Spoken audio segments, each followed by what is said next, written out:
Welcome back to my blacksmith shop. Last time we talked about Palm Sunday, the triumphal procession with Jesus coming as king into Jerusalem.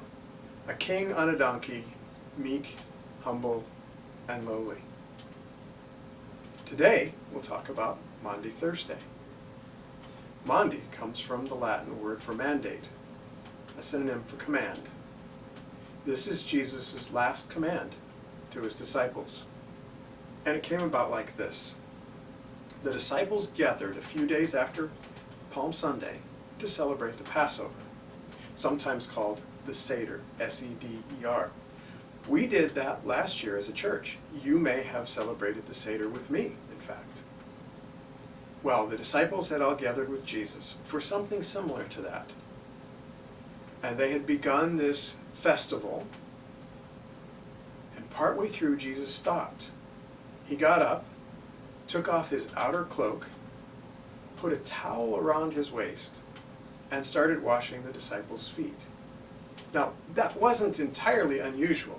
A servant would usually do that, a way to freshen them up from being on the road and get the dust off their feet. But Jesus wasn't a servant. He was their king, and it made them uncomfortable. Peter even tried to refuse because, well, a king shouldn't be washing feet, should he? But Jesus insisted, and so Peter let him wash his feet. And Jesus washed every disciple's feet.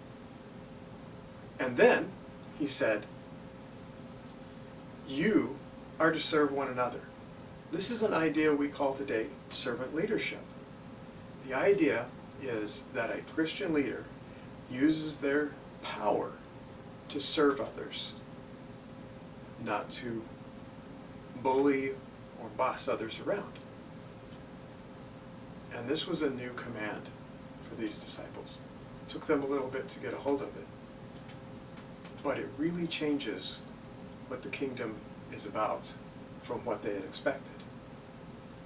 One of those disciples, well, doesn't really say in the Bible exactly why he did this, but I kind of think he didn't like the way Jesus was going about being king and kingdom. This disciple's name was Judas, and he was about to betray Jesus. Sometime after the foot washing, he left. But let me point out, Jesus washed his feet too. The man who would choose to be Jesus' enemy got his feet washed in love by Jesus. So on Maundy Thursday, we learn this command. We relearn it every year, to love one another and to serve one another. Now, next time, we're going to need to finish these nails. And then we'll talk about the crucifixion.